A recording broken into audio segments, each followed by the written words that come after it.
इस सुबह वो अभी गहरी नींद में थी कि इसका मोबाइल अचानक बजने लगा। चमकती स्क्रीन पर जहान का नंबर जाल बुझ रहा था। इसने हमारा आलूद सा हेलो कहते हुए फ़ोन कान से लगाया। मैं फेरी के व्यू का दाम में आ रहा हूँ, तुम पोर्ट पर पहुँच जाओ क्या? वो एक झटके से उठ बैठी। तुम आ रहे हो? इसके लहजे में ज़रा ज़माने की खुशी दराई। हाँ, मैंने सोचा बंदे को इतना मसरूफ़ भी नहीं होना चाहिए। वो हंसकर बोला। वो हाफ फेंक कर बाहर को भागी। आयशा किचन में काम करती नजर आ रही थी। बाहर एक कुर्सी पर बैठी नाश्ता कर रही थी। आज तुम जंगल नहीं जाओगी? बस मैंने कह दिया। हलीमा आंटी ने क्या कहा है? तुम्हें पूरा सबक दोबारा याद करने की ज़रूरत है। मगर आयशा बाहर ने मुँह बसूर कर प्लेट परे हटाई। आयशा, मुझे पोर्ट जाना है। वो भागते हुए चौखट में आन रुकी। मेरा कज़न आ रहा है इस्तांबुल से। ठीक है, तुम पहले पोर्ट चले जाएंगे। ठीक है। वो अपनी खुशी छुपाती तैयार होने के लिए वापस भाग गई। 2 रोज़ कबल हलीमा आंटी ने आयशा के उसके लिए मैरून रंग का शीशों के काम वाला कुर्ता भेजा था। इसने नीली जीन्स पे वही घुटनों तक आता कुर्ता पहन लिया और गीले बाल खुले छोड़ दिए।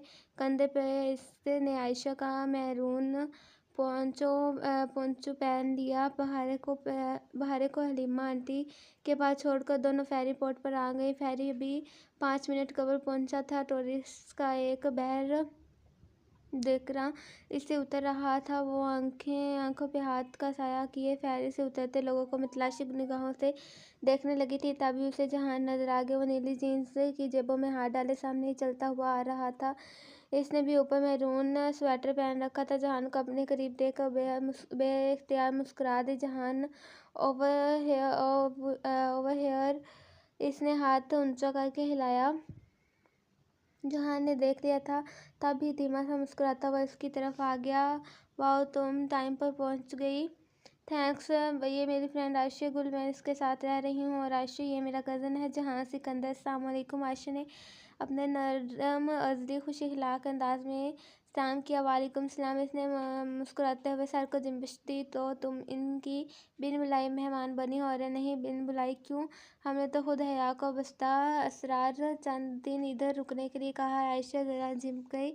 फिर थोड़ी देर वो रुक पाई। उसे जंगल जाना था। वो चली गई तो दोनों बंदरगाह से हटकर सड़क की तरफ आ गए। मैरून और नीली जीन्स में मलबूस वो सड़क के किनारे चलते बिल्कुल एक से लग रहे थे। तुम्हारा फ़ोन इतनी अफरा तफरी में आया कि मैं नाश्ता भी नहीं कर सकी। मेन बाजार में रेस्टोरेंट्स के खुले फ्रंट से इश्तिहार की सी खुशबू बाहर आ रही थी। फिर जाओ, मेरे लिए नाश्ता लेके आओ, मगर पे मैं करूँगा। इसने वॉलेट निकाल कर चंद नोट निकाले। तुर्क रस्म रिवाज के मुताबिक अदायगी हमेशा मेज़बान करता है और इधर मेज़बान मैं हूँ। जहान, छोड़ो तुर्क रसूम को, हम पाकिस्तानी हैं। शुक्र तुम्हें याद तो रहा। इसने नोट पकड़े और रेस्टोरेंट्स की कतार की समत चली गई। वहाँ सड़क के तरफ रेस्टोरेंट थे। दूसरी तरफ किताब में बेंच और मेज़ ऐसे लगे थे जैसे चर्च लगे होते हैं। दरमियान में खुली सुरमई सड़क थी जो गुज़श्ता रात को बारिश से अभी तक नम थी। जहान एक बेंच पर बैठ गया और कोनियों मेज़ पर रख कर दोनों मुट्ठियाँ बाहम मिलाकर होंठों पे रखे उसे देखने लगे, जो सड़क के पार एक रेस्टोरेंट के सामने खड़ी थी। चंद सानिये बाद वो पलटी तो इसके हाथ में ट्रे थे जिसमें कॉफ़ी के कप सैंडविचेस रखे थे। इसने सड़क पार करके ट्रे मेज़ पे जहान के सामने रखी। शुक्रिया, इसने मुस्कुरा कर कहते हुए एक कप उठा लिया। और अब तुम वापस इस्तांबुल आ जाओ। बहुत रैली है उधर। क्यों? कॉफ़ी का कप लबों तक ले जाते हुए वो बेसख्त रुकी थी। मम्मी तुम्हें याद कर रही थी। सिर्फ मम्मी? इसने आज़ादगी से सोचा, फिर सर झटक कर फीका सा मुस्कुराई। तो फिर जहां सिकंदर 1 घंटे की मुसाफत तय करके मुझसे मिलने का एहसान कितने दिन तक जुटाएंगे? करीबन। जहान मुस्कुरा कर कहते कहते रुका। इसने आंखों में उलझन भरी। तुम्हारी आंखों पे क्या हुआ है? इसकी निगाहें हया की चेहरे पर फिसलती गर्दन पे जा टिकी और होंठ और ऊपर गर्दन पे। तुम्हें चोट लगी? हाँ, बहुत गहरी चोट लग गई थी। कैसे? वो ज़रा तफक्कुर से कहता आगे हुआ तो कप मेज़ पे रखा। मैं गिर गई थी, बहुत बुरी तरह गिर गई थी। तो वो आंखों से देखते हुए भी कहीं और चली गई थी। आओ, अब ठीक हो? हया ने इस बात में साथ लाया। और तुमने अपनी उम्र से इतनी छोटी लड़की से दोस्ती करना कब से शुरू कर दी? जब से अपनी उम्र वाली साथ छोड़ गई है। एक बोझल सी खामोशी दोनों के दरमियान हायल हो गई थी। एक ना ख़त्म होने वाली कर्ब सड़क किनारे लगे बेंचेस की कतार को घेरे में ले लिया। करीब ही एक बच्चा 3 गेंदें जो मोटे मोटे जर्द लीमू से मुशाबा थी यूं उछालते हुए चला आ रहा था कि कोई गेंद गिरने पाए। खैर ये दोनों बहनें उम्र में इतनी छोटी नहीं हैं, बस चेहरे से लगती हैं। आयशा 20 साल की है और बहारें 9 साल की। इन्होंने मेरी मदद की थी, यूं हमारी दोस्ती हो गई। कैसी मदद? मेरे बालों पे कुछ गिर गया था तो हसाती तौर पर तो आयशा ने उतार दिया। मगर तुम फिक्र ना करो, अब कुछ पहले जैसा हो गया है, मगर कुछ तो बदला है। हयात वो काफ़ी का घूंट लेता और उलझन से इसको देख रहा था। हाँ, कुछ तो बदला है। वो आसपास में सैर हिलाकर गेंदों का करतब दिखाते लड़कों को देखने लगी थी। एक डॉली था जो किसी निगरान फरिश्ते की तरह इसका पहरा दिया करता था। एक मिर्ज़ा अहमद था जो इसकी खामोशी सुनने के लिए 3 घंटे फ़ोन कान से लगाए रखता था। एक अब्दुल रहमान था जो दूसरे मुल्क में होने के बावजूद भी इसकी मदद के लिए आता था। एक जहान सिकंदर है जो इसकी वजाहत पर मुतमिन हो जाता था, जो इसके चेहरे के ज़ख्म देख सकता था, मगर इनके पीछे इनकी जली हुई रूह इसे नज़र नहीं आती थी। जो नज़र आता था वो सब देख लेते थे, जो नहीं नज़र आता था वो कोई ही देख सकता था, और जहान ऐसे लोगों में शामिल नहीं था। दफ़ा मैसेज टून बजी तो जहान ने मोबाइल जेब से निकाला और कहा, मम्मी को बताकर नहीं आया था। इनकी तशवीश शुरू हो गई। वो पैगाम का जवाब टाइप करते हुए मुस्कुरा कर कहने लगा, तुम जितनी इनकी मानते हो मैं जानती हूँ, वो मुझसे कुछ मनवाती नहीं है, वरना शायद मैं इनकी वाकई मानना। इसने पैगाम भेजकर सेल फोन वहीं मेज़ पर रख दिया। हया ने एक नज़र फ़ोन को देखा न तो वो सामान स्पेशल कौन था जिसने तुम्हें ये फ़ोन गिफ्ट किया था। जहान ने मोबाइल उठाकर इसकी तरफ बढ़ाया तो वो सामान स्पेशल कौन था जिसने तुम्हें ये गिफ्ट दिया। जहान ने उसकी तरफ मोबाइल बढ़ाया। ये तुम रख लो, मैं और ले लूँगा। इतने सवाल पूछते हो ना तुम मेरे फ़ोन के बारे में। हया ने फ़ोन उसके हाथ से लेकर वापस मेज़ पर रखा। बात को टाला मत, मेरे सवाल का जवाब दो। नहीं, तुम फिक्र ना करो, किसी लड़की ने नहीं दिया, ये मेरा ऑफिशियल फ़ोन था, मेरी जॉब का फ़ोन मेरे बॉस ने दिया था। तुम्हारे बॉस? इसने आंखों में उलझन भर आई। मगर तुम तो अपना काम करते हो, हमेशा तो अपना नहीं करता था। ये रेस्टोरेंट तो 1.5-2 साल पहले खोला। इससे पहले तो बहुत से जॉब्स की हैं। वो जर्द गेंदें उछालते बच्चों को देखकर तिम्मा सा मुस्कुरा कर कह रहा था। इस वक्त इसकी आंखों में कोई ऐसा नरम तअस्सुर था जो हया ने सिर्फ इस एक दफ़ा पहले देखा था। जैसे वो कुछ याद कर रहा था, कोई गुज़श्ता किस्सा। एक बात कहूँ जहान, मुझे लगता है कि तुम अपनी जॉब और अपने बॉस बहुत पसंद था। वो बगौर इसके चेहरे के तासुरात को देखते हुए बोली। तो जहान ने बुरी तरह से चौंक कर उसे देखा। तुम्हें ऐसा क्यों लगा? क्योंकि तुम्हें अपने बॉस और जॉब का जिक्र करते तुम्हारी आंखों में जो चमक, जो मोहब्बत दर आई है ना, ये मैंने पहले तब देखी थी जब हमारे किचन में मुझे स्पेशल गिफ्ट के बारे में बता रहे थे। अभी जब सब कहते हूँ तुम्हारा चेहरा एकदम इतना ग्लो करने लग गया कि मुझे लगा कि इसका जिक्र से वाबस्ता कोई ख़ास याद तुम्हारे जहन में चल रही थी। तुम तो चेहरे पढ़ने लग गई हो। वजह से संभल कर मुस्कुराया। बताओ ना, तुम्हें अपनी पिछली जॉब बहुत पसंद थी? हाँ, बहुत ज़्यादा। बड़े ऐश थे तब। अपनी राजधानी अपनी जगह की बात ही कुछ और थी। वो अपने चेहरे के तासुरात को हमवार रखे दोबारा कहीं पीछे न जाने की कोशिश कर रहा था। तो वो जॉब क्यों छोड़ दे? बाद दफ़ा इंसान को बहुत कुछ छोड़ना पड़ता है। अपनी सल्तनत से खुद को जिला वतन करना पड़ता है। इन शहजादों के जजीरों की तुर्की और अदालार के थे, क्योंकि इन शहजादों को जिला वतन करके भेजा था जो सलातीन को अपने तख्त के लिए ख़तरा लगते थे। वो बात को कहीं और ले गया। हाँ, मैं सोचती हूँ जहाँ जिला वतन शहजादे अपने पुराने शाहाना दो टोक की तरह याद करते होंगे ना, जो खुद को खुद ही जिला वतन करते हैं। इनकी याद में तकलीफ दर आती होगी। फिर इसके धीरे सा झटका और समुद्र पे चलते हैं। कुछ देर बाद दोनों साहिल समुद्र पे पत्थरों की कतार पर चल रहे थे। हवा उसे हया के बाल उड़ उड़ कर जहान के कंधे से टकरा रहे थे, मगर इन्हें नहीं समेट रही थी। वो भी खामोशी से जीन्स की जेबों में हाथ डाले झुकाए कदम उठा रहा था। तुम्हारे रेस्टोरेंट कैसा जा रहा है? रिन्यूवेशन करवा रहा हूँ और मेरी लैंडलेडी भी कोई वकील कर रही हैं। मेरे खिलाफ। मुझे ये समझ नहीं आता कि एक के पास एकदम खुद का इतना पैसा कहाँ से आ गया जो इतना महंगा लॉयर कर सके। हया का दिल आरज़ूदी से के समुद्र में डूबकर उभरा। वो जानती थी कि इसके पास इतना पैसा कहाँ से आया था, वो सब इसकी गलती थी। तो तुम अब क्या करोगे? आजकल बस छुपा हुआ हूँ, इसलिए रेस्टोरेंट भागकर इधर आ गया हूँ।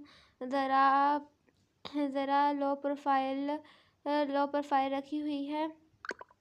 वो धीरे से हंसकर बोला, तुम मुझसे इतना डरते हो? डरता तो मैं फुरकान मामू और साइमा मामी के सिवा किसी से नहीं हूँ। समुद्र की एक तेज लहर आई और इनकी कदमों को भिगोकर वापस पलट गई। और फुरकान मामू की बेटी की मंगनी हो रही है। अचानक याद आया। हया हैरत से रुककर उसे कहने लगी, इरम की कब किससे का रात मामू का फ़ोन आया था? मम्मी को उन्होंने बताया। फंक्शन तो मालूम नहीं कब है। अलबत्ता रिश्ता तय हो गया है, मगर किससे? फुरकान मामू के दोस्त के किसी फैमिली दोस्त हैं। ज़्यादा तफसील मुझे नहीं मालूम, वो शाने उचका कर बोला। वो दोनों फिर से चलने लगे थे। इरम नहीं मानी होगी, ताया ने ज़बरदस्ती की होगी, वो यही सोच रही थी। तुम्हें पता है जहाँ अम्मा अब्बा और ताई बड़ी ख्वाहिश थी कि इरम का रिश्ता रोहेल से हो। अब पता नहीं ताई ने कहीं और क्यों कर दिया रिश्ता, मगर रोहेल तो वो कुछ कहते कहते एकदम रुका। जिंदगी में पहली बार उसे लगा जहान के लबों से कोई बात गैर इरादी तौर पर फिसली थी, मगर रोहेल क्या? वो चौंक कर उसे देखने लगी। रोहेल की तो अभी काफ़ी स्टडीज रहती हैं। वो बात बदल गया था। शायद ये कि कह सकती थी रोहेल की पढ़ाई ख़त्म हो चुकी है। जब मैं पाकिस्तान से वापस आ जाऊंगी तब आने वाला होगा जवाबन। जहां ने गहरी परखती नज़र इस पर डाली। तुम्हारा वही से रहा है जहान? पुप्पा ने एक दफ़ा बताया था कि तुम अनटच हो, तो इसने पुराने उलझन को अल्फाज पहना दिए। हाँ, कभी कभी बात हो जाती है। मैं इससे मिला था अमेरिका में। अच्छा, कब? इसने तो नहीं बताया। वो खुशगवार हैरत से उसे देखने लगी। पुरानी बात है, 3 साल तो हो गए होंगे। वो शाने उचका कर बोला।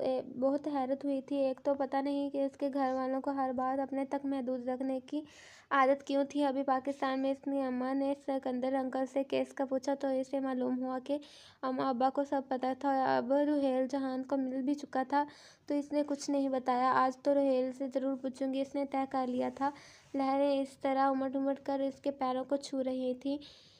जहान, तुमने कभी सिप चुने हैं? जहाँ सिप होते हैं। वो ज़रा हैरान हुआ। हाँ, तुम्हें नहीं पता? हो, सिप चुनते हैं, इससे मोती निकलेंगे। वाकई? अब देखते हैं कि तुम्हारा मोती निकलता है या नहीं। वो चैलेंजिंग अंदाज में मुस्कुराती आगे बढ़ गई। तो इन दोनों को एक एक सिप में ही मिली। जहान ने दूर बैठे टूरिस्ट की टोली से एक बड़ा छुरा लिया तो फ्रूट काटने के लिए लाए थे। जहान के पास वापस पत्थरों पे आ बैठी। पहले इसने सिप खोली, वो खाली थी। मुल्सिक पे खतरे लगे हुए थे, तो इसने मायूसी से छुरा जहान की तरफ बढ़ाया। जहान ने ब्लेड सिप से खोल से दर्ज में रखा था। एहतियात से उसे काटा, किताब की मानत खोल दिया। जहाँ आग गर्दन आगे करके देखा। मुल्सिक खून आलूद लोथरे के ऐन ऊपर किताब में मेट्रो के दाने जैसे सफेद 3 सफ़ेद मोती जगमगा रहे थे। वो मतहीर सी इन चमकते मोतियों को देख रही थी। जहान ने छुरी की नोक से मोती उखाड़े और पानी से धोया और जेब से एक टिश्यू निकालकर इनमें लपेटा। ये तुम्हारे हुए? इसने टिश्यू हया की तरफ बढ़ाया। इसने धीरे से नफी में साय लाया। तुम इतने कीमती मोती किसी दूसरे को कैसे दे सकते हो? वह अभी तक से लम्हे के ज़ेरे असर थी। ये लड़कियों के शौक होते हैं, मैं इनका क्या करूँगा? वो लापरवाही से बोला था। नहीं, तुम्हें नहीं मालूम? अगर ये बहारे गुल के निकलते तो इसके लिए कितने कीमती होते। इसकी ज़िंदगी का वाहिद मसला मौजूद है जो इसकी सिप से कभी नहीं निकलते। इसने बेदिली से टिश्यू थाम लिया। उसे अपने निकले मोतियों से ज़्यादा खुशी कोई शय नहीं दे सकती। शाम में वो आयशा के लैपटॉप के साथ बैठी रोहेल से स्काइप पे बात कर रही थी। जहान दोपहर में ही वापस चला गया था। इसके बाद सीधी घर आ गई थी। जब तक रोहेल ऑनलाइन नहीं हुआ, वो सोचती रही कि 3 साल पुरानी बात रोहेल ने क्यों नहीं बताई। 3 साल पहले कभी कभी इसने इशारे किनारों में भी बताया उसे सबीन फूफा का बेटा मिला। इसकी हर सोच का जवाब नफ़ी में था। 3 साल पहले इसकी ज़िंदगी में क्या हो रहा था? वो श्रेय अंडेला के साथ दूसरे साल में थी। इसने एक लूर के चचा की शादी हुई थी और रोहेल ने एक दिन बहुत हंगामी अंदाज में कॉल करके अब्बा से पैसे मांगे तो एकदम से चौंकी। साढ़े 3 साल कबर एक दिन रोहेल का अचानक फ़ोन आया। इसने अब्बा से 2 या 3 लाख मंगवाए थे। अब्बा, मैं झूठ नहीं बोल रहा, मुझे वाकई ज़रूरत है। हर क्यों के जवाब में यही कहता, पाकिस्तान आकर बताऊंगा। हया उसकी परेशानी देखकर पक्का यकीन था कि वो किसी दोस्त की कोई कीमती शय गुम कर दी और इसे कीमत भरने के लिए मांग रहा है। फिर पता नहीं रुहेल ने अब्बा को क्या वजह बताई, मगर इस सारे मामले को दोबारा याद करते हुए वो सोचने लगी। उसे फ़ोन कर उसे सोचने लगी। रुहेल ऑनलाइन हो गया था। अब चेहरा स्क्रीन पर नजर आ रहा था। रस्मी बातों के बाद इसने बगैर किसी तमहीद से पूछा, तुमने जहान का कौन सा नुकसान भरने के लिए अब्बा से पैसे मंगवाए थे? लम्हा भर को रुहेल को समझ नहीं आया कि वो क्या कह रही थी। फिर ज़रा हैरत से बोला, ये तुम्हें किसने कहा है? तुम पहले मेरे सवाल का जवाब दो। तुमने जहान का कोई नुकसान हुआ था? जब तुम्हारे पास अमेरिका आया था तो तुमने अब्बा से पैसे मंगवाए थे? अंदर ही अंदर खुद में गड़बड़ा रही थी। क्या पता इससे कोई बात ही ना हो तुमसे, ये जहान ने कहा। झंबिल से पूछ रहा था। जिसने भी कहा हो, तुम मेरे सवाल का जवाब दो। रुहेल वो चंद लम्हे खामोश रहा, जैसे शीशो पंच में हो। तुम जहान से क्यों नहीं पूछ लेती? वो सब कुछ बता चुका है, मगर मैं तुमसे पूछ रही हूँ ताकि जान सकूँ कि मेरा भाई मुझसे कितना झूठ बोल सकता है। तलख लहजे में उसने रुहेल के चेहरे को देखा। वहाँ वाज़ेह तिलमिलाहट नज़र आई थी। जज्बाती ब्लैकमेलिंग काम कर रही थी। बात झूठ बोलने की नहीं है, मुझे पता है। इसने तुम्हें कुछ नहीं बताया, बताएगा भी नहीं, क्योंकि इसने मुझे मना कर रखा है। फिर भी तुम्हें बता देता हूँ। वह ज़रा तौक़ुफ़ से बोला। एक रात अचानक मेरे पास आया। इसके बाएं कंधे पर गोली लगी थी और उसे बरवक़्त तबी इमदाद चाहिए थी, मगर वो अस्पताल नहीं जाना चाहता था। सो इसके कहने पर मैंने डॉक्टर फ्रेंड को बुलाया जो अपनी रेजिडेंस कर रही थी। इसने मेरे अपार्टमेंट में जहान को ट्रीट किया और बैंडेज वगैरह की भी। जहान मुझे बस इतना ही बता सका कि उसके पीछे कोई है और किसी से भागता फिर रहा है। इसके पास तुर्की के टिकट के लिए पैसे नहीं थे। सो उसके पैसे मांगने में मैंने अब्बा से कहकर रातों रात पैसे अरेंज किए। वो सुबह होते ही वापस तुर्की चला गया। फिर हफ्ता बाद इसने पैसे वापस भिजवा दिए। बस यही बात थी। वो हक दक सुनने जा रही थी। अब्बा को पता है इस बात का नहीं, और तुम भी मत बताना। वो पहले ही जहान से मुनतफिर कहते हैं। ये बात बताई तो वो जहान की लापरवाही की वजह से उससे खींचे थे, मगर अब नहीं है। नहीं, वो किसी और बात से गुस्सा थे। अब मत पूछना कि वो क्या बात थी। वो अभी जल्दी में हूँ तो मैं बता दूंगा, मगर इतना यकीन रखो कि जिस जख्मी हालत में मेरे पास आया था इस दिन से अच्छा लगने लगा। और मैं ये वसूख से कह रहा हूँ, मैं सच बोल रहा हूँ कि उस रात मुझे कहा था कि Ruhel, I am not the bad guy, बल्कि जो मुझे पीछे है वो बुरे हैं। और वो दूसरी बात, जिसने इसरार करना चाहा मगर रुहेल ने उसे कोई मौका दिए बगैर मेरे से अपनी चीज़ें समेटने लगा। उसे बाहर जाना था। वो जल्दी में था। हया ने बेदिली से लॉग आउट किया।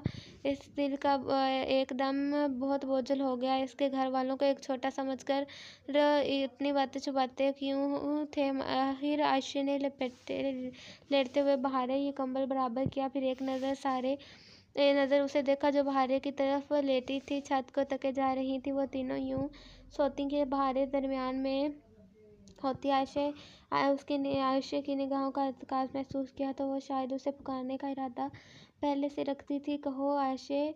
पहलू के बाल लेटी नरम से बहारे के घुंघराले बालों को सहला रही थी। मेरी सिप से मोती क्यों नहीं निकलते? मैं इतना झूठ तो नहीं बोलती। वो छत को तकती कहने लगी, तुम बहारे के प्लस्तर को ज़हन से निकाल दो।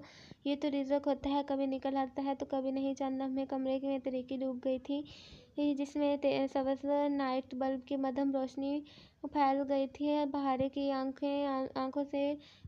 बंद आंखों से सांस लेने की आवाज़ हौले हौले उभरती रही। आयशे इस तरह छत को तकते हुए फिर से पुकारा, क्या मुझे दुनिया ने धोखे में डाल रखा है? तुम्हें क्या लगता है? पता नहीं, मुझे लगता है जैसे मैं बहुत दूर निकल आती हूँ, इतनी दूर कि इन बातों से खुद को रिलेट नहीं कर पाती जो तुम्हारी ज़िंदगी का हिस्सा है। हया, दूर हमेशा हम जाते हैं, अल्लाह दूर नहीं जाता। वो निगाहों का ज़ाविया मोड़कर आयशे को सवालिया नज़र से देखने लगी। अगर तुम्हें लगा कि दूरियां बहुत बढ़ रही हैं तो इन्हें ख़त्म करने की कोशिश में पहल भी तुम्हें करनी चाहिए। कैसे? वो बेख्तियार बोल उठी थी। तुम क्या करना चाहती हो?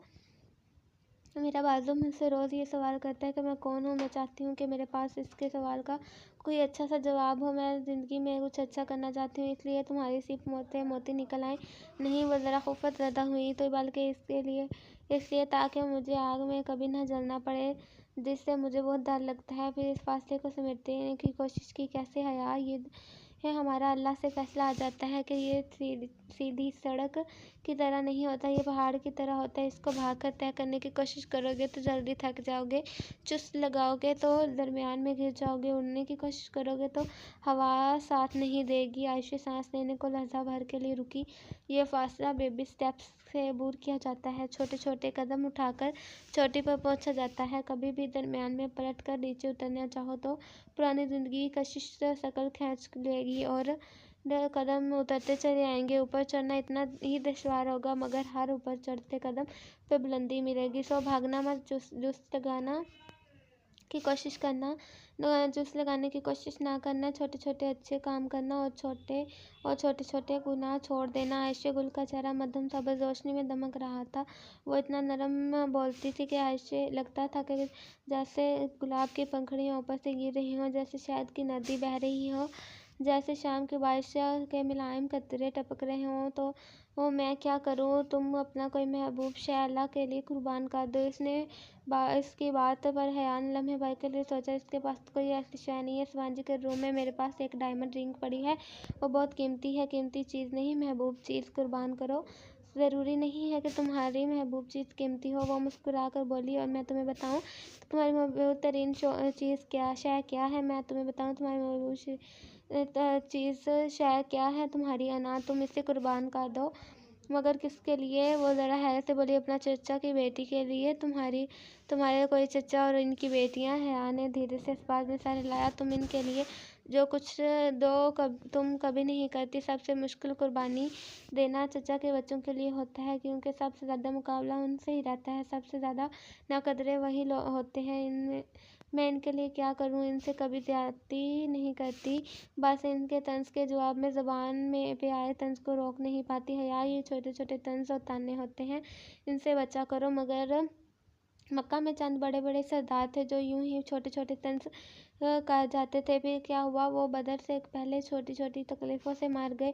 कोई खराश से मरा तो कोई छोटे से फोड़े से। तुम अपनी कज़न के लिए अना की ज़रूरत तो भूल जाओ, मगर मैं कोशिश करूँगी। वैसे आयशा वो ज़रा मुस्कुराई। तुम बहुत प्यारी हो। जवाबन आयशा धीरे से हंस दी। तुम भी बहुत प्यारी हो हया, और मैं भी बहुत प्यारी हूँ। बहारे ने बंद आंखों से देखा तो दोनों चौंक कर उसे देखने लगी। गंदी बच्ची, तुम जाग रही हो, चलिए सो जाओ, सुबह काम पर भी जाना है। आयशा ने बहारे को मसनूई खुफी से डांटते हुए हाथ बढ़ाकर टेबल लैंप ऑफ कर दिया। सब्ज रोशनी गायब हो गई। कमरे में तरीकी में डूब गया। सुबह सवेरे किचन से बातों की आवाज़ें आ रही थी। वो खुले बाल उंगलियों में समेट कर जोड़े में लपेटी चौखट पर आई। आयशा कुर्सी पर बैठी थी और आगे खड़े बहारे के बाल बना रही थी। आज घर के काम थे, सो जंगल नहीं जाना, तो बहारे बाहर जद्दीसी गली में बच्चों के साथ खेलने जा रही थी। अब बहारे गली अकेली जाएगी, अच्छी लड़की बनकर जाएगी, ठीक है ना? आयशा नरमी से तईद चाहती इसकी चोटी गूंद रही थी। ठीक, बहार ने इस बात में सर हिलाया। और अच्छी लड़कियां जब बाजार से गुजरती हैं तो नजरें झुका कर गुजरती हैं, ऐसे अगर ठोकर लग जाए तो।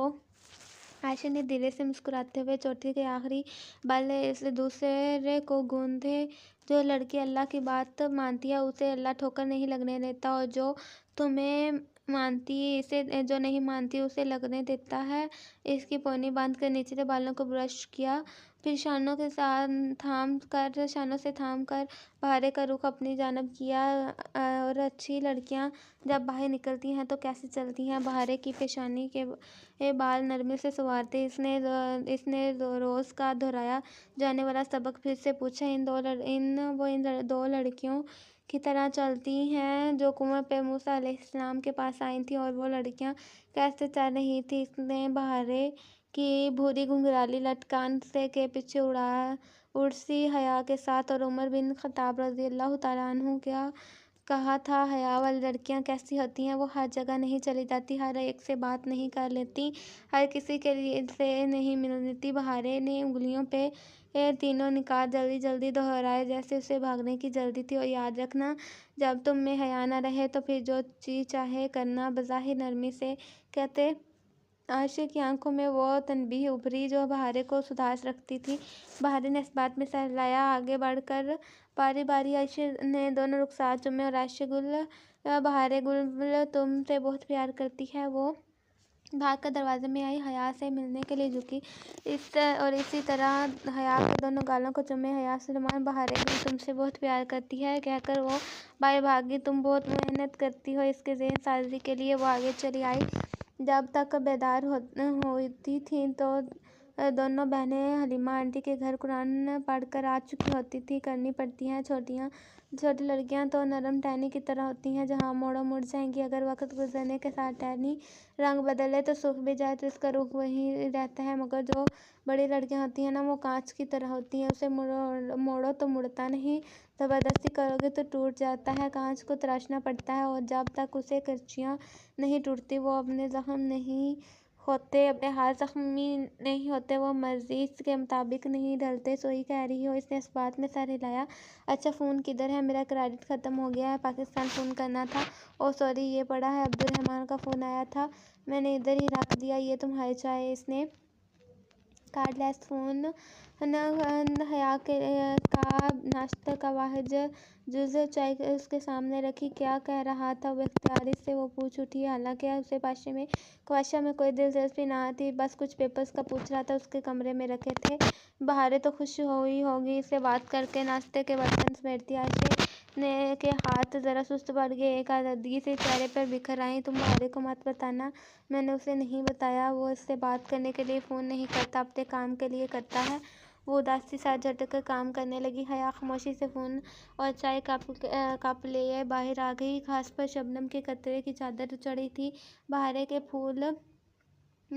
फूल हर सू खुशबू बिखेर रहे थे। वो घास पर बैठकर चाय के घूंट भरती। ताया फुरकान का नंबर डायल करने लगी। फ़ोन इरम ने उठाया था। दुआ सलाम और रस्मी हाल अहवाल के बाद बहुत चिंबे हुए लहजे में बोली, तुम्हें आज कैसे ख्याल आ गया फ़ोन करने का? आम दिनों में हया उससे फ़िक्रे से ज़्यादा तब किसी शय से नहीं डरती थी। इंसान जब किसी को फ़ोन करे, चाहे साल बाद ही सही, तो अगले का ख्याल करके ही फ़ोन करता है। इस पे किसी के गिले से बात का अंदाज़ करना मुखातिब ये कहने के बराबर है कि आइंदा ये ख्याल करने की ज़रूरत नहीं है। मगर इससे अब ज़िंदगी में बहुत सी तकलीफ़ सह रही थी, उसे महसूस नहीं हुआ, या फिर वो खुद ही नज़रअंदाज कर रही थी। कह रही हूँ बस मैं मसरूफ़ियत के बायस नहीं कर पाई। तुम सुनाओ कैसी हो? और हाँ मंगनी, बहुत मुबारक हो, बहुत शुक्रिया। ये इरम का लहजा खासा रुखा था। चंद छोटी छोटी नरम बातें करके वो इरम की छोटी छोटी तंद बातों को नज़रअंदाज करके फ़ोन रख दिया। इसका दिल पहले से बहुत हल्का था। इस रोज़ शाम में आयशा और बहारे जब अपने जानने वालों के में किसी फौतगी पे गई तो हया ने घर ठहरना ज़्यादा मुनासिब समझा। मगर अब तन्हाई काट खाने को दौड़ रही थी। वो सारा दिन इकट्ठी रहती थी, फिर रात को होटल ग्रैंड के गार्ड्स गेट पर और 2 गार्ड्स जर्सी के सिरे पे आकर पहरा देते थे। एक तहफ़्फ़ुज़ का एहसास घेरे रहता था। अलबत्ता अब वो बहुत तन्हाई महसूस कर रही थी। पहले तो ऊपर स्टडी में आ गई, जहाँ उसकी तस्वीर दीवारों पर आविदा थी। उसे यूँ अपनी तस्वीर देखकर हमेशा बहुत कुफ़्फ़त हुई थी। वो मेट्रो स्टेशन के सीढ़ियों पर दहाने पे खड़ी लड़खड़ा रही थी। टूटी सुर्ख़ जूती पाँव से लटक रही थी और अपने सुनहरी सिक्कों वाली फ़्रॉक में पाशा के सियाह कार से निकल रही थी। और भी तुर्की और पाकिस्तान की बहुत तस्वीरें पाशा ने बंदे हर पल उसके ताक़ुब करते रहते थे। उसे यकीन था कि वो बेदिली से बाहर आ गई है। इसको ब्लैकमेल करने के लिए बहुत सारा सामान इकट्ठा कर रखा है। मगर कोई कमज़ोरी तो पाशा की भी होगी। कुछ सोच तो उसकी गर्दन उठा कर ऊपर देखा तो गोल चक्कर खाता लकड़ी का जीना तीसरी मंजिल तक जाता था। वहाँ पाशा का कमरा था। बहारे से बात बे बात जिक्र करती राहदारी का आखिरी कमरा। वो इधर गई तो नहीं थी, मगर जाने में हर्ज भी ना थी। इससे घर के बारे में जितना पता होता अच्छा होता। वो नंगे पाँव धीरे चढ़ती ऊपर आई। चाबियों का गुच्छा इसने आयशा के दराज से निकाल लिया था। आखिरी कमरे का दरवाज़ा बंद था। इसने एक करके चाबी लगाना शुरू की। चौथी चाबी पे लॉक खुल गया। इसने धीरे से दरवाज़ा धकेला। वो बहुत शाहाना तर्ज का बेडरूम था। ऊंची छत, झलमला फनूस दीवार, गिर खिड़की के हल्के सुरमई मखमले पर्दे, कलीन भी सुरमई। सारा कमरा गहरे नीले और सुरमई शेड्स में रास्ता किया गया था। कमरे में परफ्यूम की खुशबू फैली हुई थी। खुशबू पर परफ्यूम के बेहद कीमती होने की चुगली खा रहे थे। इसने ड्रेसिंग टेबल पे रखी नाजुक शीशों को देखा। एक से एक महंगा परफ्यूम इधर रखा था। इधर उधर टहलती हाशिया का जायजा लेते हुए अलमारियों के तरफ आई। एक एक करके इसने पांचों पेट खोलने की कोशिश की। पहले 4 लॉक्ड थे, आखिरी खुला। इसने पट खोला तो अंदर से कीमती नफीस 3 पीस सूट हैंग्स में लटके थे। नीचे खाने में एक ब्रीफ केस रखा था। इसने एहतियात से ब्रीफ केस उठाया और बेड पर आ बैठी। ब्रीफ केस लॉक्ड नहीं था। यहाँ ने उसे खोला। अंदर चंद फाइल्स रखी थी और ऊपर एक नोटपैड। स्याह रोशनाई से तुर्क में कुछ नाम फरिश्त सूरत में लिखे थे। फरिश्त उठाकर पढ़ने लगी। तभी ब्रीफ केस में से बिप की आवाज़ आने लगी। वो चौंक कर अंदर कुछ बज रहा है। इसने घबरा कर जल्दी से वो कागज़ अंदर डाला तो अंगूठे से एक हरफ की स्याही रोशनाई लग गई। बहुत तेज़ी से ब्रीफ केस को वापस रखकर बिस्तर की चादर की शिकन दुरुस्त करती हुई वो बाहर निकल आई। कमरा लॉक करके वो देने पर उतर आई तो लाउंज का फ़ोन बज रहा था। वह तकरीबन भागती हुई नीचे आई। फ़ोन उठाया। जवाबन लम्हे भर की खामोशी छाई थी। फिर एयरपीस में अब्दुर्रहमान पाशा की आवाज़ गूंजी। आयशा किधर है? वो दोनों किसके घर गई हैं? ज़रा संभल कर, आप कुछ पूछ रहे हैं मुझे? चंद लम्हे की खामोशी के बाद वो फिर से बोला, आवाज़ बेहद सर्द थी। आइंदा मेरे कमरे में गई या मेरे ब्रीफकेस खोलने की कोशिश की तो अपने पैरों पे घर नहीं जा सकेंगी, समझी? बहुत ज़बरदस्त से बोला। जाकर चंद कदमों तले से ज़मीन सिरक गई। इसने घबरा कर रिसीवर क्रियाडल पर डाल दिया। फिर अंगूठे से लगी स्याही के धब्बे कपड़े से रगड़ कर गोया सबूत मिटाने की कोशिश कर रही थी। अब्दुर्रहमान को कैसे इल्म हुआ? इनका दिमाग कुछ भी समझने से कासिर था। अलबत्ता उसने अंदर कोई उसे कह रहा था कि उसे यहाँ से चले जाना चाहिए, लेकिन अब उसे चलना चाहिए। लेकिन कसर ब्रू का अदा लेकिन इसका दिमाग कुछ भी समझने से कासिर था। अलबत्ता उसने अंदर कोई इसे कह रहा था कि अब उसे यहाँ से चले जाना चाहिए, लेकिन कसर ब्रू की इन दोनों बहनों की कशिश वो अजीब महकमे से में पड़ गई। ये अदा चाय के खेत हैं। अगले रोज़ आयशा ने अपने एक अजीज़ कबरीन खानम का लहता हुआ खेत दिखाते हुए बताया। ओ अदा चाय क्या होती है? इसने पौधे के तुर्की नाम का मतलब पूछा। अदा यानी जजीरा और चाय यानी टी। ओ अच्छा, हम भी टी को चाय ही कहते हैं। मैं वो धीरे से हंस पड़ी।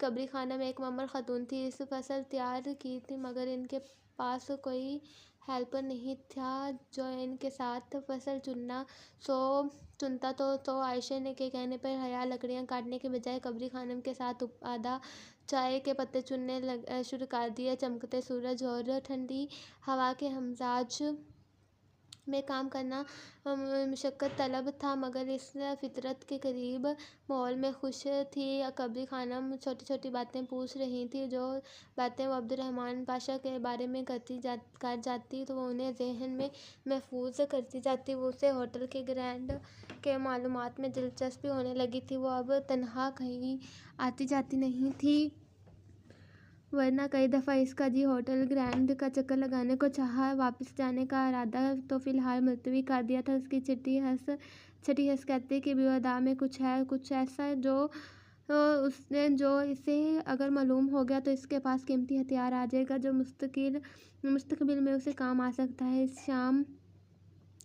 इस शाम वो तीनों साहिल किनारे चटाई पर बैठी थी। आयशा को आज 2 सिप मिले थे सो वो इन्हें खो रही थी। हया अब बड़े सिप नहीं चुनती थी, बल्कि बादाम के साइज़ के सिपों को खाली खोल रेत से उठा लेती थी। अब इसके ढेर को लिए वो एक माला में परो रही थी। साथ ही बहारें अपने पजल बॉक्स की स्लाइड्स को ऊपर नीचे कर रही थी। हया, मैं इसे नहीं खोल पाऊंगी।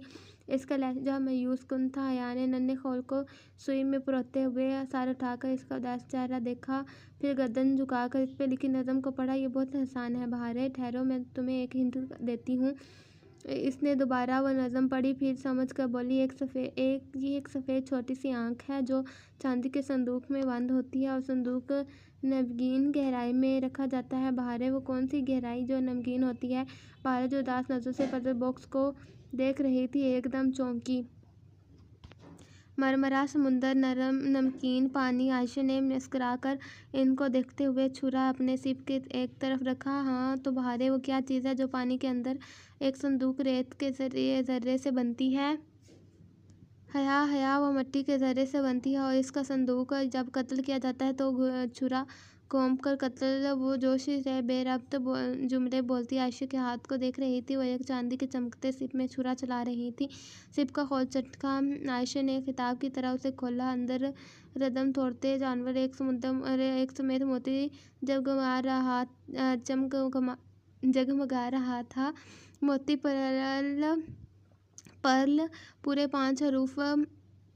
बहारे खुशी से चिल्लाई, फिर जल्दी जल्दी डिब्बे को कोड की स्लाइड्स पर ऊपर नीचे करने लगी और अभी ये पर लिख रही थी। हया और आशी बेख्तियार अपना काम छोड़कर आगे आई और देखने लगी। जैसे ही बहारे ने आखिरी हरफ एल सामने लाई, क्रिक की आवाज़ आई। बॉक्स की साइड से दरवाज़ा खुला। हया की तवक्का के बरक्स बॉक्स ऊपरी ढक्कन के बजाय साइड की दराज से खुलता था।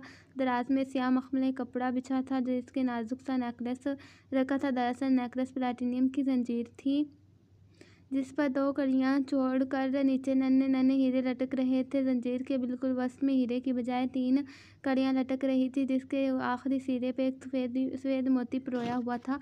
वो तीनों महबत सी इस बेशकीमती नेकलेस को देख रही थी। बहारे, ये तो वही मोती है जो तुम्हारे सिप से निकला था, जो तुमने अब्दुर्रहमान को दिया था। आयशा शिद्दत से इस मोती को देखते हुए बोल उठी। हाँ, ये वही है, अब्दुर्रहमान ने मुझे गिफ्ट कर दिया, वो भी इतने खूबसूरत अंदाज में। हया बस इतना ही कह सकी थी। इस तोहफे को देने के अंदाज में बहुत मुतासिर किया था। बहारे ने अपनी नन्ही उंगलियों से नेकलेस उठाया और गर्दन से लगाया, फिर चेहरा उठाकर इन दोनों को देखा। ये कैसा लग रहा है? इसका चेहरा खुशी से दमक रहा था। बहुत प्यारा। अब्दुर्रहमान ने मुझे कितना प्यारा गिफ्ट दिया है। अल्लाह अल्लाह, मुझे यकीन ही नहीं आ रहा। वो अपने पर्स से आईना निकाल कर बाहर दावे से अपनी गर्दन से लगा कर देख रही थी। तुम अब्दुर्रहमान को ज़रूर थैंक यू करना। अल्लाह अल्लाह। बहारे की खुशी बयान से बाहर थी। जी हया, तुम बहुत खूबसूरत लग रही हो, है ना? हया, मैं तुमसे भी खूबसूरत लग रही हूँ, है ना? हाँ, तुम मुझसे भी बहुत ज़्यादा खूबसूरत लग रही हो। वो मुस्कुरा कर उसे तसल्ली देती सेब के फूल उठाने लगी। अभी इसे पूरी माला नहीं बनानी थी। हया, तुम मेरी तस्वीर खींचो। उसे सर पर क्राउन की तरह पहनती थी क्योंकि मैं प्रिंसेस हूँ। वो नेकलेस अपने सर पर ताज की तरह पहने उठ कर साहिल पर जा खड़ी हुई। वो उसे गिफ्ट 2.5 माह बाद खोला था तो आज इसका दिन था। बहारे ध्यान से बहारे, हवा तेज है समुद्र की तरफ पश्च किए खिड़की खड़ी। बहारे ने आयशा के बात नहीं सुनी और हया ने मोबाइल निकाल कर कैमरा ऑन किया, फिर मोबाइल चेहरे के सामने लाकर बहारे को फोकस किया।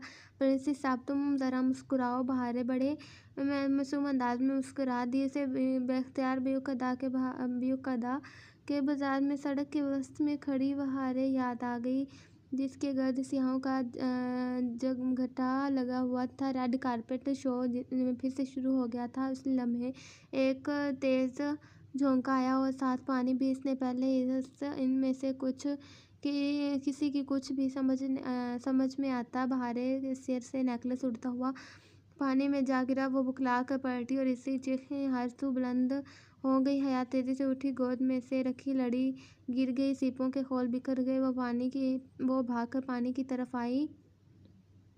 बहारे चीखती हुई पानी में हाथ मारती अपना नेकलेस तलाश कर रही थी।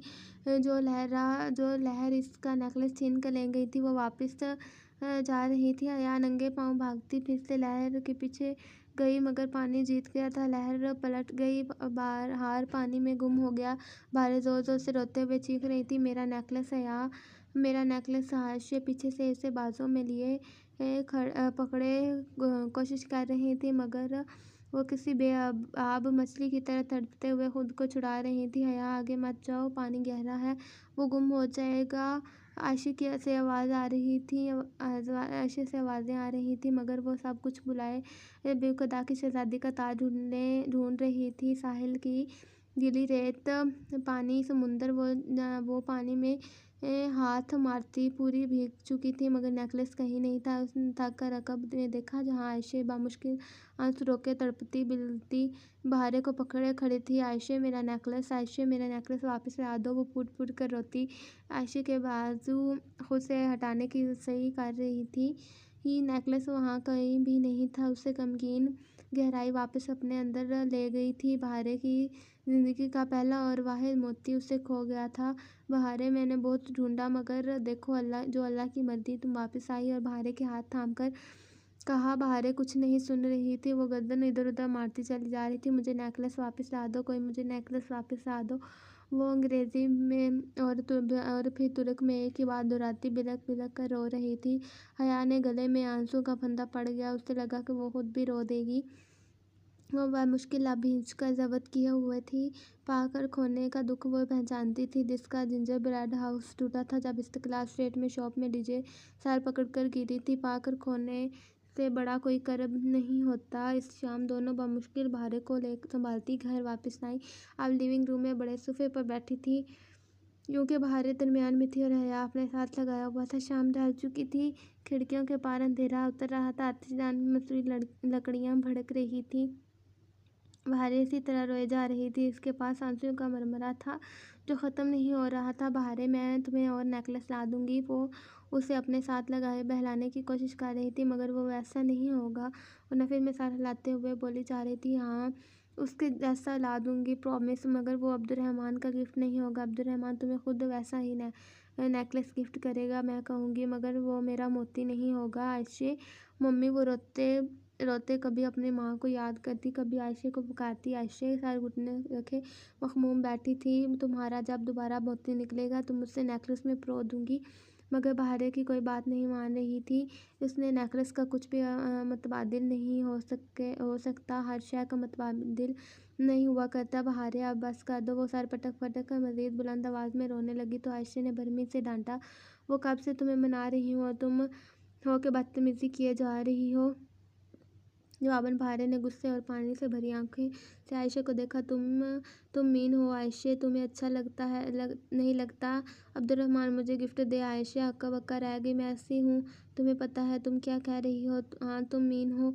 अब आगे बढ़ते हुए छोटी छोटी मुट्ठियों से आयशे के घुटने पर मुक्का मारने लगी। हया ने पीछे से उसे बाजू में लेते हुए हटाया। मैंने क्या कहा है? आयशे रूहान सी हो गई। तुम लड़ रही थी अब्दुर्रहमान से, वो इसलिए इंडा चला गया क्योंकि तुम इससे लड़ रही थी। तुमने उसे थप्पड़ भी मारा था। तुमने उससे कहा था कि बाहरी गुल से बेतकल्लुफ़ ना हुआ करो, वो तुम्हारी वजह से यहाँ से गया है। तुमने खुद देखा था सुराख से आयशे का चेहरा एकदम सुर्ख पड़ गया। उसने आंखों में बहुत सी जख्म भरे तो न बहारे। वो आगे बढ़ी एकदम से बेहद जारहाना अंदाज में बहारे के कंधे को दबोच कर इसका चेहरा सामने किया। अब्दुर्रहमान हमारा नहीं है, वो जल्द या बदीद हमें छोड़कर वापस चला जाएगा। तुम गंदी हो, तुम झूठ बोल रही हो। मैं झूठ नहीं बोल रही, कभी झूठ नहीं बोलती। अब मेरी बात गौर से सुनो। इसने खुद गुस्से से बहारे को झटका दिया। अब्दुर्रहमान मर गया है हमारे लिए। इस झटके से उसने बहारे से कंधे छोड़े और तेजी से सीढ़ियाँ फलंगती ऊपर चली गई। बहारे के आंसू एकदम रुक गए। वो बिल्कुल साकत और जामद हो चुकी थी। अब वापस प्यूस्ट किए वो गोया सांस रोके बैठी थी। बहारे ने इस तासुब से उसे पुकारा। वो एकदम उठी और भागती हुई कमरे में चली गई। हया ने गर्दन मोड़कर देखा तो इसके बेस्टर रूम का दरवाज़ा खुला था। इसने बहारे का बेड पर जूत लेती नज़र आ रही थी। भाई, इसने छेड़ना मुनासिब नहीं था। सो वो आयशे की तलाश में सीढ़ियाँ चढ़ने लगी। आयशे छत पर गई तो वह टेरेस की रेलिंग से टेक लगाए बैठी थी। इसके पीछे खुला स्याह आसमान था और पीछे जदीसी के ऊपर पूज की मध्यम बत्तियां अंधेरे में भी इसके स्याह स्कार्फ में दमकते चेहरे पर लुढ़कते आंसू देख सकती थी। उसे बेख्तियार डीजे की बात याद आई। वो नाराज़ होकर स्टडी में चली गई थी। आयशे, वो दुखी दिल से कहती उसके साथ आ बैठी और होले से उसका हाथ थामा। आयशे ने हाथ नहीं छुड़ाया। वो उसे बस घुटनों को देखती बेआवाज़ रोई गई। आयशे, यूँ मत रो, वो बच्ची है। इसने यूँ ही कह दिया वो बात। मुझे पता है तुम किसी से नहीं लड़ सकती। बहारे ठीक कह रही थी। वो वाकई अब्दुर्रहमान से लड़ी थी, मगर सिर्फ उस वक्त जब मैं परेशान थी। लेकिन मेरी वजह से वापस नहीं गया। वो हमारी वजह से कुछ नहीं करता। वो सब कुछ अपनी मर्ज़ी से करता है। लेकिन मैं क्या करती, मुझसे से आने की तकलीफ नहीं देखी जाती, क्या हुआ आने को? आयशा ने भीगी निगाहों से उठाकर इन्हें देखा। क्या तुम्हें अब्दुर्रहमान पाशा ने बताया कि उसका एक भाई भी है? नहीं, वो बुरी तरह चौंकी। मैं और भारे अपने वालिदैन के साथ अनातोलिया के एक गांव में रहते थे। 1 साल पहले हमारे वालिदैन का एक एक्सीडेंट में इंतकाल हो गया, तो हमारी करीबी अजीज़ी यहाँ हमें दादी आने हमें इधर ले आई। ये घर यहाँ आने का अपना नहीं है, ये घर आने के वालिद की मलकियत का था। बाद में नस्ल दर नस्ल चलता मेरे बाप और फिर मुझ तक आया। आने के दोनों बेटों ने इससे अपना हिस्सा नहीं लिया, सो आने ने कानूनी कार्रवाई के बाद इसे मेरे नाम कर दिया। जब हम यहाँ आए थे तब सिर्फ आने और अब्दुर्रहमान रहते थे, मगर मुझे याद था आने का एक और बेटा भी था।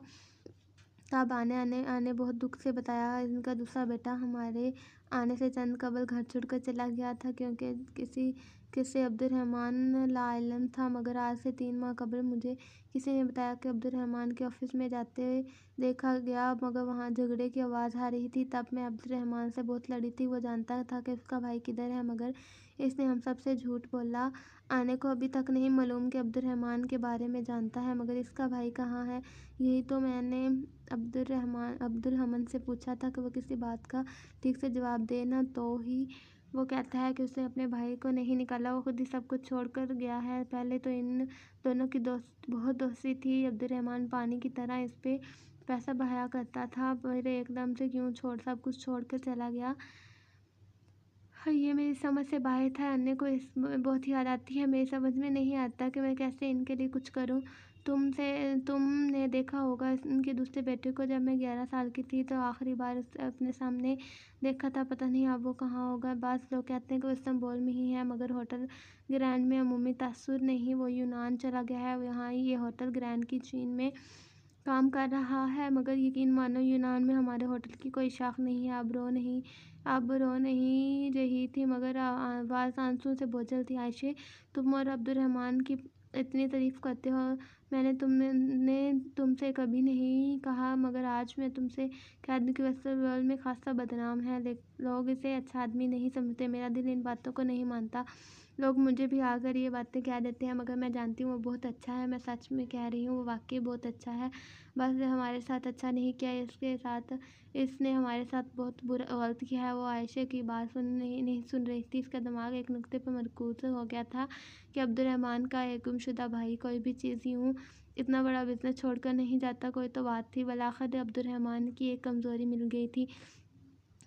अब आएगा ऊँट पहाड़ के नीचे। हया हया सुबह ख्वाहिश से ज़ोर से चिल्लाने पर बुड़बुड़ा कर उठी। उसे परेशानी से आयशा को देखा, जिसके चेहरे पर हवाइयाँ उड़ रही थी। हमारे घर पे नहीं है, वो कहीं भी नहीं है। सारे मेरी गलती है। मैंने कालू से डांटा था। आयशा बस रोने को थी, एक झटके से बिस्तर से निकली थी। बाहर खड़े गार्ड्स ने बताया कि इसने भारे को बाहर जाते नहीं देखा। वो पिछले दरवाजे से निकली होगी। इस घर में एक पिछला दरवाज़ा भी था, अब्दुर्रहमान के अनायत। वो हर शहर में बैक डोर रखता है। आयशा तलखी से बड़बड़ाती उसके साथ बाहर आई। आयशा, मुझे पता है वो किधर होगी। उसे यकीन था कि वो समुंदर पर गई होगी। तब इस वीरान समुंदर पर पहुंची तो वही ने दूर से नज़र आ गई थी। वो वहीं फिर बैठी थी जहाँ वो तीनों काले चटाई डाले बैठी थी। घुंघराले बाल हवा में उड़ रहे थे। वो खाली खाली निगाहों से समुंदर को देखी कि वह एक हाथ में सिप और दूसरे हाथ में छुरा था। बहारे आयशा बामुश्किल अपने आंसू रोकती भागती हुई बहारे से गले लगी। तुम ऐसे क्यों आ गई? मैं इतनी परेशान हो गई थी। बहारे ने वीरान सी निगाहें उठाकर उसे देखा, फिर हाथ में पकड़ी सिप आयशा के सामने की। आयशा, मेरा सिप फिर खाली निकला। इसने वो दुख से सिप खोल कर दिखाई। तुम मेरे सारे मोती ले लेना, मैं इन्हें बाजार में नहीं बेचूंगी। तुम हया के तीनों मोती भी ले लेना जो इसके कज़न ने दिए थे, मगर अब तुम रोगी नहीं आयशा। बहारे ने नफ़े में सर हिलाया। मेरा मोती खो गया है, अब मुझे वापस नहीं आएगा। हया बहारे के सामने दुजानू होकर बैठे उसके गीले हाथ थाम कर उसकी आंखों में देख रही थी। चीज़ें कीमती होती हैं, टूट जाती हैं, बिखर जाती हैं। रवैये दायमी होते हैं, सदियों के लिए अपना असर छोड़ जाते हैं। इंसान को कोई चीज़ भी नहीं हरा सकती जब तक वो खुद हार ना मान ले। आज तुमसे एक खोया मोती से हार मान ली। बहारे ने धीरे से नफ़े में सर हिलाया, जैसे कुछ नहीं कुछ कह नहीं पा रही थी। उसे दुख में दूसरों का दिल नहीं दिखाते बहारे। मैं तुम्हें बिल्कुल वैसा ही नेकलेस ला दूंगी, प्रॉमिस। वो फिर कल शाम से उसे वादा पूरा करने के लिए इसे आयशे से कहा। जब अब्दुलरहमान का फ़ोन आए तो वो उसे बताया। जब इसका फ़ोन आया तो आयशे ने कार्ड लेस उसे थमाया और न खुद दूसरे कमरे में चली गई। अस्सलाम वालेकुम, वो धीरी आवाज़ में बोली। वालेकुम सलाम, खैरियत? वो जैसे बहुत हैरान हुआ। जी मुझे कुछ काम था। उसे याद था आखिरी दफ़ा जब उसने अब्दुलरहमान को कहा था तो इसका नतीजा बहुत भयानक निकला था, मगर अब वो एक और मौका दे रही थी। आपको हमसे बात करने का साहस सिर्फ काम के वक्त आता है। मगर कहिए, दिल इसका चाहा फ़ोन दीवार से मार दे, मगर बर्दाश्त कर गई सारी बात। तो क्या सुनाई? आखिर में बोली। आप मुझे शॉप का नाम बता सकते हैं जहाँ से आपने वो नेकलेस लिया था? वो मेरा गिफ्ट था तो मुझे तो ही दोबारा लेना चाहिए, लेकिन चूँकि मैं अभी मुल्क से बाहर हूँ तो मेरा बंदा उस शॉप से वाउचर्स आपको देगा और आप जवाहिर को इस शॉप से वो नेकलेस ख़रीद कर बहारे को दे दीजिएगा। अस्सलाम वालेकुम। बेलज्जक और खुश्क अंदाज में कहकर उसने फ़ोन रख दिया। हया ने एक मुतनफ़िर निगाह कार्डलेस पर डाली और तनबीह करके आइंदा वो किसी ऐसे शख्स से बात करने की ज़हमत नहीं करेगी। इसका ख्याल बहुत जल्द गलत साबित होने वाला था। होटल ग्रैंड का मुलाजिम अगले सुबह वाउचर लेकर आया, मगर वो तीनों इस्तांबुल जाने की तैयारी कर रही थी। आयशा को बैंक में कोई काम था तो उसे बहारे के हमरा चल रही थी। हया ने वाउचर लेकर कमरे में रखे, मगर फेरी के लिए रवाना होते उन्हें उठाना भूल गई। सो इस्तांबुल आकर वो जवाहिर नहीं गई ही नेकलेस फिर खरीद लेगी, क्योंकि इसका पुराना तो भारे का मोती ही था जो कान जाने का निकले। मगर सवांजी के रूम में जाकर वो अपना पजल बॉक्स ज़रूर उठा लाई थी। वो सुबह की क्लासेस का टाइम था और रूम खाली पड़े थे। सो ना वो किसी से मिली और ना ही किसी का सामना हुआ। पजल बॉक्स और चंद ज़रूरी चीज़ें लेकर वो बाहर आई तो आयशा के कामों में इतना वक्त नहीं मिला कि उससे क्लास स्ट्रेट जा सकती। वो दोपहर ही वापस आ गई थी। इतना पजल बॉक्स इसने एहतियात से अलमारी में कपड़ों के नीचे रखा तो इसने जल्द अज जल्द खोलना था। रात को वो आयशा और बहारे के सोने के बाद पजल बॉक्स निकाल कर बेकदमों में चलती बाहर आई। इसका रुख किचन की तरफ था। काउंटर से टेक लगाकर खड़े इसने कोल्ड बार की स्लाइड ऊपर नीचे करना शुरू कर दी। इससे पहले इसने आयशा लिखा, मगर बॉक्स जामद रहा। इससे पहले तवक्का थी यकीनन बॉक्स लेते ही खरीदार ने पासवर्ड बदल दिया होगा, मगर इसने यंगीन लिखा तो आगे को तुर्की में कहते हैं बॉक्स जूं का तूं रहा। उसे यही उम्मीद थी कि वो अब करना जिस तरह हराक्लिस का कॉल इशारा कर रहा था। आग, असली वाली आग। इसने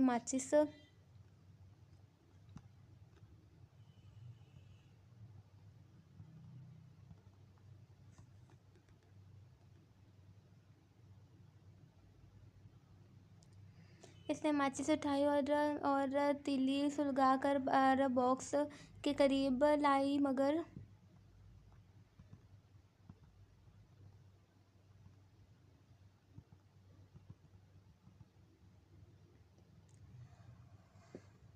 जहाँ सिर्फ अंगारे दुखते थे, शोले ना थे। हीटर की तपिश उसकी उंगलियों को छूने लगी। वो जब्त करके बॉक्स पकड़े बैठी रही। बार-बार निगाहों के सामने वो तकलीफ, वो रात उभरती अलाव खोलता माया, दुखती सलाखें। इसके सर झटक कर तवज्जो बॉक्स की तरफ मरकूज़ की। इसने ज़रा तिरछा पकड़ रखा था, यूं इसने दो तरफ अंगारों के सामने थी। जो तरफ ज़रा ज़्यादा सामने थी, इस पर हरूफ उभरना शुरू हो गए थे। हरूफ बल्कि अल्फाज। फ़िक्रे आज की किस्त डिलीट होने की वजह से सोचा कॉपी कर लूँ किसी ग्रुप से, लेकिन ये क्या, पहले सफ़े में तो कुछ लाइंस गायब हैं जो मैंने ऐड करनी उससे अगले सफ़े 2.5 सफ़े सिरे से ही गायब। अगर किसी मेंबर को मेरी बात से इख्तिलाफ हो तो वो कुछ चेक कर सकता है। लेट पोस्ट के लिए एक बार फिर माजरत। इसने है से बॉक्स इस साइड पर देखा जिसका रंग तपश करके स्याह हो रहा था। उस सुनहरी अल्फास उभर रहे थे। वो शायद लाशूरी तौर पर तो 6 हरफी लफ्ज़ की तवक्को कर रही थी, मगर यहाँ तो हया ने बॉक्स आग से हटाया। देखा इस पर लिखे वो फ़िक्रे वाज़ेह थे। कोई marked on Homer doubts a stick between sprout Homer के शबहात ये निशान ज़्यादा एक छड़ी जिसकी 2 कोने होती हैं, वो अभी इन अल्फाज में ठीक से उलझ भी ना सकी। इसकी निगाह इस स्याह होती तरफ से मुतसिल जगह पर पड़ी जो ज़रा सी तपश इस जगह को मिली थी। इसने जहाँ वहाँ चंद अधूरे हरूफ ज़ाहिर किए। हया ने वो तरफ आग के सामने की। अधूरे अल्फाज मुकम्मल होकर एक ढेर में डल गए। Round the embroiled crucified and the freedom petrified मसलूब ज़्यादा जमर्द और ठहरी हुई आज़ाद के गिर्द किसी एहसास के तहत इसने तीसरी मुतसिल दीवार को आँच दिखाई। बॉक्स की तीसरी तरफ भी किसी जादुई असर की तरह स्याह पड़ने लगी और ऊपर जैसे कोई अनदेखा कलम सुनहरी रोशनाई से लिखे गए snapped there a bloody pine split there some tears divine. इधर खून में डूबा सनोबर चटकता था और आफाकी आंसू बिखरते थे। अब कोड बार से मुतसिल वो दीवारों और तीसरी जो कोड बार के बिल्कुल मतवाज़ी थी, हरूफ से भरी जा चुकी थी। बाकी ऊपर ढक्कन की सतह जहाँ हेराक्लितस का कॉल लिखा था और रह गई थी, या फिर निचली तरफ इसने दोनों को आँच दिखाई, मगर कुछ ना हुआ।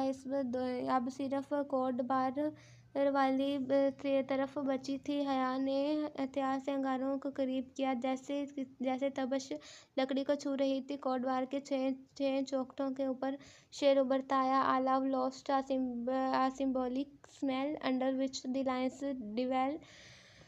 अलामती खुशबू में एक प्यार खो गया जिसकी लकीरें रहती हैं। पजल बॉक्स का आखिरी शेर 8 मिसरों की नज़म पूरी हो गई थी। ये नज़म किसी इशारा कर रही थी। आइए इसको सोचना था। पहली बार उसे बुरी तरह से मौसम की कमी महसूस हुई थी। बहारें फूल चुनने के लिए गई थी और नीचे दरख्तों में इधर उधर भागी फिर रही थी। नेकलेस का गम अभी तक भूल भाल चुका था। वो आयशा के साथ एक दरख्त तले चटाई में बैठी इसकी हिदायत के मुताबिक हाथ में पकड़े लकड़ी के टुकड़े को तराश रही थी। दोपहर की नरम सी धूप सनोबर के दरख्तों से चुन चुन कर इन पर आ रही थी। एक पजल बॉक्स बनाने के लिए 507 लकड़ी के छोटे बड़े टुकड़े दरकार होते हैं।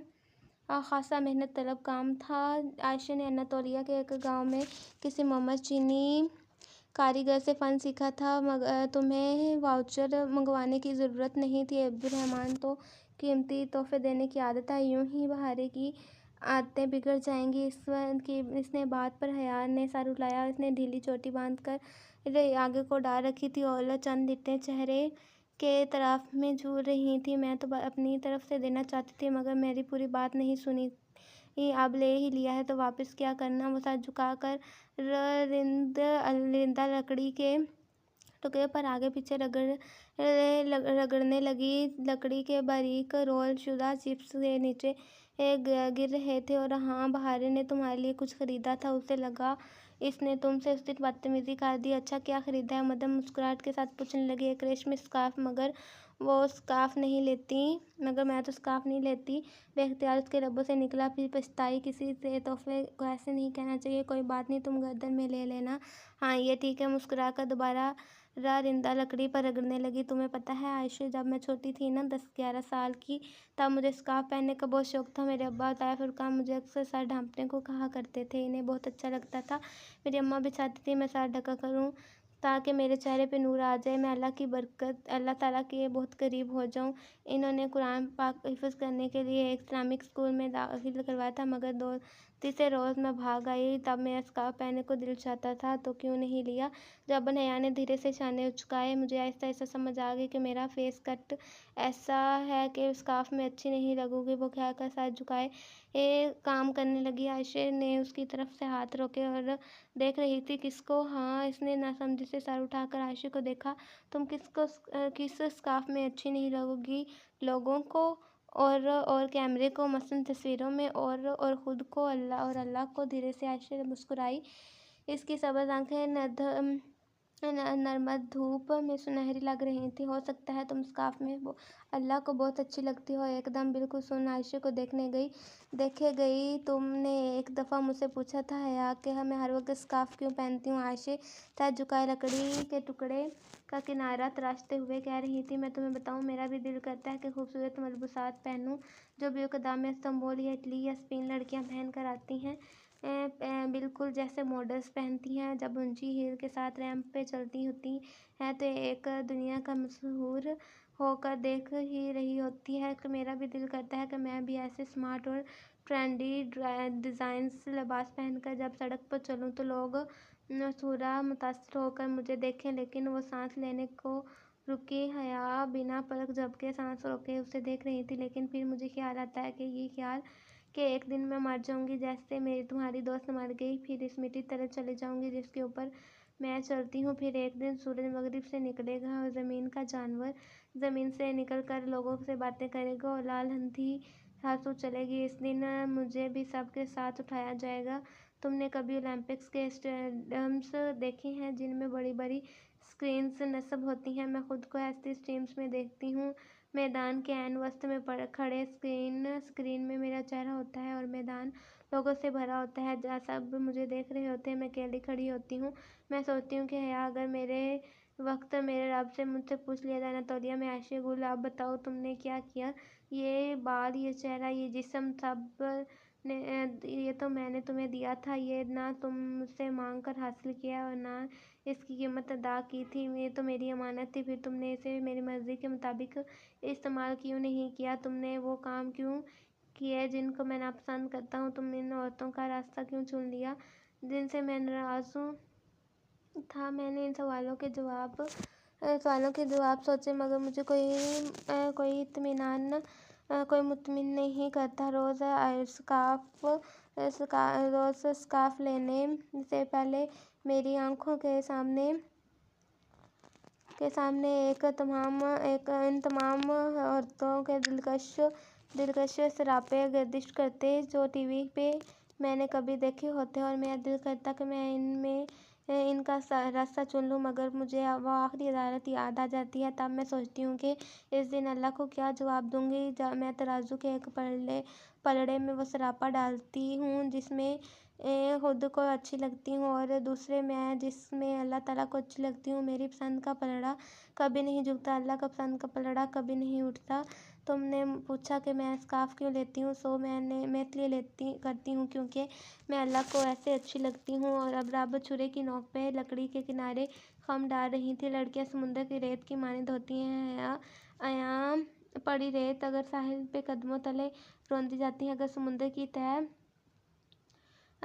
हो तो कीचड़ बन जाती है। लेकिन इस रेत का वो ज़रा जो खुद एक मजबूत से सिप को ढक ले वो मोती बन जाता है। जौहरी इस मोती के लिए कितने सिप चुनता है, फिर एक मोती को अपने डिब्बों में बंद करके महफूज तिजोरियों में रख देता है। दुकान का कोई जौहरी है अपनी दुकान के शोकेस में असली ज्वेलरी नहीं रखता, मगर रेत के ज़रे के लिए मोती बनना आसान नहीं होता। वो डूबे बगैर सिप को कभी नहीं पा लेता है। अब उसे नहीं देख रही थी। वो सर झुकाए रेगमाल लकड़ी के टुकड़े पर रगड़ रही थी। लकड़ी की घुंघराली पत्तियां इतर उतर कर नीचे गिर रही थी। इसके अंदर भी कुछ ऐसी पर चटक रहा था क्या वो समझ नहीं पाती थी। कभी कभी ऐसा लगता था कि वो कुछ समझ नहीं सकेगी। कब्रा बहलूल के घर इनके खेत में काम करते, आधा चाय के पत्ते चुनते, इनकी मुर्गाबियों को दाना डालते। वो अब इनके छोटे छोटे बज़ाहिर बेदर्द सवाल कसरत से पूछने लगी थी। वो आयशा को बताए गए दो को कुबरा बहलूल के घर में उनके खेत में काम बहलूल के दो से जमा करके देखती तो जवाब 4 की बजाय 400 निकलता। अब उसे अब्दुर्रहमान पाशा के फ़ोन का इंतज़ार था। कब वो फ़ोन करे और उसे अपने पत्ते फेंक के कल पाशा ने शुरू किया था अब वो ख़त्म करेगी। चंद ही रोज़ उसे मौका मिल गया। फ़ोन की घंटी बजी। इसने कार्डलेस उठाया उठा लिया और ऊपर स्टडी में आ गई। हेलो, इसने बज़ाहिर सादगी से कहा। दूसरी जानब चंद लम्हों खामोशी छाई, फिर इसने भारी धड़कती आवाज़ सुनाई दी, हया बीबी कैसी हैं आप? मैं ठीक हूँ, आप सुनाएं। जी अल्हम्दुलिल्लाह। आप क्या कर रही थी? वो मुहताज लहजे में पूछ रहा था। इसने फ़ोन उठाया, मकसद ना पूछा। मैं कहानी लिख रही थी, कहें तो सुनाऊँ? एक बार दूसरी जानब मतलब जब खामोशी छाई, फिर वो गहरी सांस लिए बोला, जी सुना दीजिए। 3 साल पहले की बात है। इंडिया में एक आम सा स्मगलर अपनी माँ के पास अब्यूकदा में रहता था। इसका भाई एक बहुत ही कामयाब होटल चला रहा था। नवादर भाई इसके साथ होटल के कामों में दिलचस्पी लेना शुरू कर देता है। बज़ाहिर उसे भाई का बहुत ख्याल था, मगर आहिस्ता आहिस्ता वो होटल पर कब्जा करने लगता है। फिर उसने अपने भाई के ताल्लुकात इस्तेमाल करके अपने ताल्लुकात वसी करता है, माफिया के साथ रवाबित और उसने एक आलमी दहशत की गर्द तंजीम से भी रवाबित थे। मगर आज वो ठीक से 2 साल पहले अपने भाई को कुछ यूं हरासा करता। एक रोज़ बेचारा भाई चुपचाप होटल छोड़कर चला जाता है। लोगों को ये पता होता है कि वो यूनान में है, लेकिन दर हकीकत कहाँ है इस बड़े भाई से बेहतर कोई नहीं जानता। इसने पर्स करने वाले कोई भी नहीं, सिवाय एक बूढ़ी औरत और 2 मासूम लड़कियों के। यूं वो आम सा स्मगलर इस्तांबुल बारसूग तरीन अफराद में शामिल हो गया। आप बताइए कैसी लगी कहानी? कहते हैं तो पब्लिशिंग के लिए दे दूँ? इसने बहुत मासूमियत से पूछा था। इसमें सारी बकवास से क्या मतलब लूँ? यही कि मेरे बारे में ज़रा एहतियात से काम लीजिएगा, वरना पैर के नीचे दबाओ तो चुंडी भी काट लेती है। बहुत एहसान फरामोश लड़की हो। तुम्हें भूल के इस रात तुम्हें इस बहरी जहाज़ से नीम मुर्दा हालत में कौन इधर लाया था? लम्हे भर को वो बिल्कुल चुप रह गई। मैं बरसों ब्यूकदा से वापस आ रहा हूँ। तुम जब तक रहना चाहती हो तुम रह लो। इधर नहीं आऊँगा और ना ही तुम्हारे रास्ते में आऊँगा, तो तुम मेरे रास्ते में आने की कोशिश मत करना।